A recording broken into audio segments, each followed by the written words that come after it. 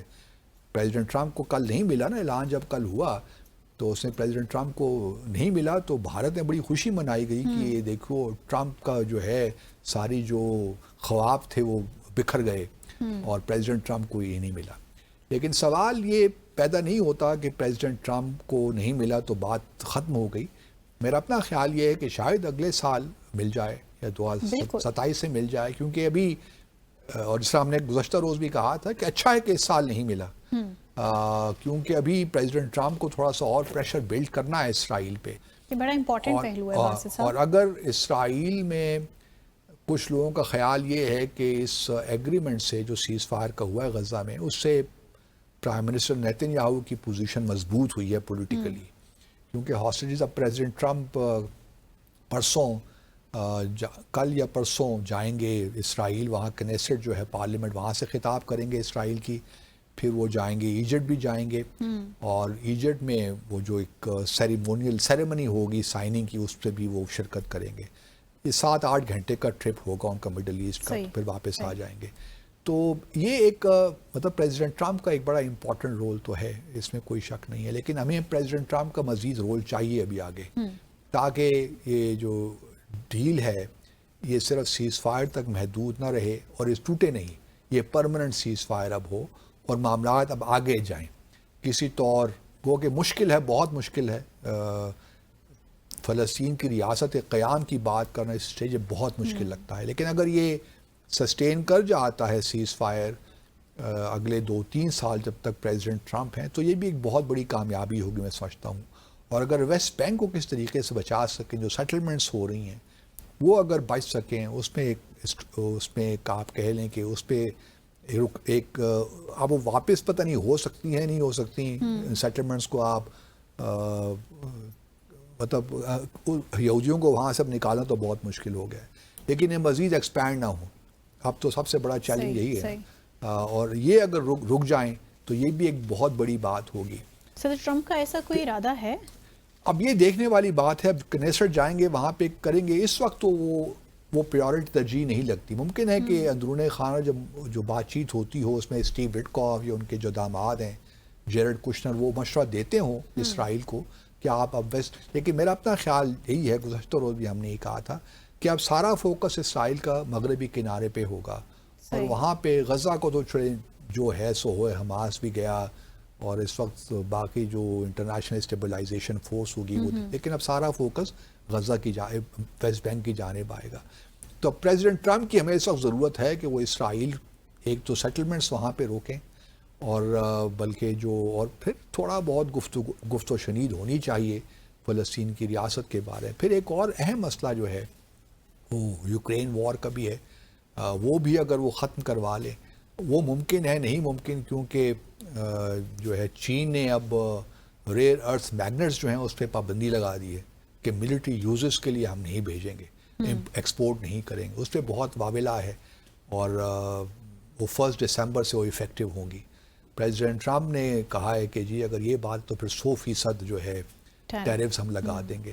اب یہ ملاقات ہونی تھی پریزیڈنٹ ٹرمپ کی اور پریزیڈنٹ شی جن پنگ کی سول میں اس ماہ کے آخر میں، اب وہ معلوم ہوتی ہے نہیں ہوتی، تو ایک لحاظ سے ٹینشن بڑھ رہی ہے. اور اگر چین کے ساتھ ٹینشن بڑھتی ہے تو پھر روس کے ساتھ ممکن ہے وہاں بھی کوئی زیادہ اسپیس نہ ہو، یا زیادہ اسپیس مل بھی جائے، کیونکہ پریزیڈنٹ ٹرمپ اور پوٹن میں ایک تھوڑی بہت ایک دوسرے کے لیے ہے کوئی دل میں انڈرسٹینڈنگ ہے. تو ایک غزہ کا ایک یوکرین کا معاملہ بھی ہے. ہماری خواہش تو یہ ہوگی کشمیر کے معاملے میں بھی تھوڑا بہت کوئی تھوڑا بہت کنٹریبیوٹ کر جائیں. تو ہم تو جس طرح میں نے کل بھی کہا تھا کہ ہم دعا بھی کریں گے پریزیڈنٹ ٹرمپ کو کہ مل جائے، لیکن یہ ایک بہرحال انٹرسٹنگ ہے. اور مجھے ذاتی طور پہ دکھ یہ ہے کہ ماضی میں دیکھیے نا اسی کمیٹی نے بھی ٹھیک ہے روزویلٹ کو دے دیا انعام، انہوں نے جاپان اور چین کے درمیان جنگ رکوائی تھی 1905 یا 1906 کی بات کر رہا ہوں میں. اس طرح ووڈرو ولسن کو دے دیا، ووڈرو ولسن جو ہیں وہ بھی ایک بڑا لیگ آف نیشنز کی بات کرتے تھے، دنیا میں ایک نیا ایک آئیڈیا انہوں نے متعارف کروایا. ٹھیک ہے ان کا بھی بندہ، لیکن آگے کارٹر کو بھی چلے میں مان لیتا ہوں، ان کو بھی دے دیا پریزیڈنٹ کارٹر کو بھی. وہ ہیومینیٹیرین جب وہ مطلب صدر سے ہٹے، صدارت سے پالیٹکس چھوڑی انہوں نے، تو پھر وہ ہیومینیٹیرین کام میں لگ گئے، ان کا ہی بنتا تھا. لیکن صدر اوباما کو کس کھاتے میں دیا مجھے آج تک یہ سمجھ نہیں آئی، کیونکہ ان کو بالکل اپنے جو صدارت کے آغاز پہلے سال ہی میں ہی کمیٹی نے اعلان کر دیا نوبیل کا. وہ ایجپٹ گئے تھے، وہاں انہوں نے ایک یونیورسٹی میں خطاب کیا، گریٹر مڈل ایسٹ کی بات کی، تو اس کے حالانکہ اس کے بعد پریزیڈنٹ اوباما کا تو ریکارڈ بہت ہی خراب رہا، خاص طور پہ افغانستان میں آپ دیکھیے، اور پھر جو مڈل ایسٹ میں بھی جو کچھ ہوا جی تو پریزیڈنٹ اوباما کا تو بالکل پولیٹیکل ایک ڈیسیشن تھا.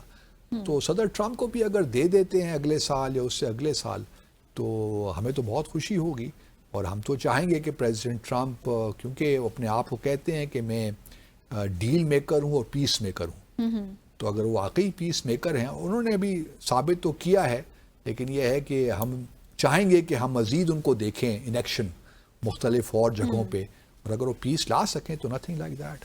لیکن چلیں اس کو مشروط بھی کر دیتے ہیں مسئلہ کشمیر سے. چلیے ٹھیک. سو اسی کے ساتھ ہی آج کے ڈیسائفر ود عبدالباسط کا وقت ختم ہو گیا ہے. آپ سے ملاقات ہوگی انشاءاللہ next week. Till then be happy, take care. Muntaha Hasan کو اجازت دیجیے گا. خدا حافظ.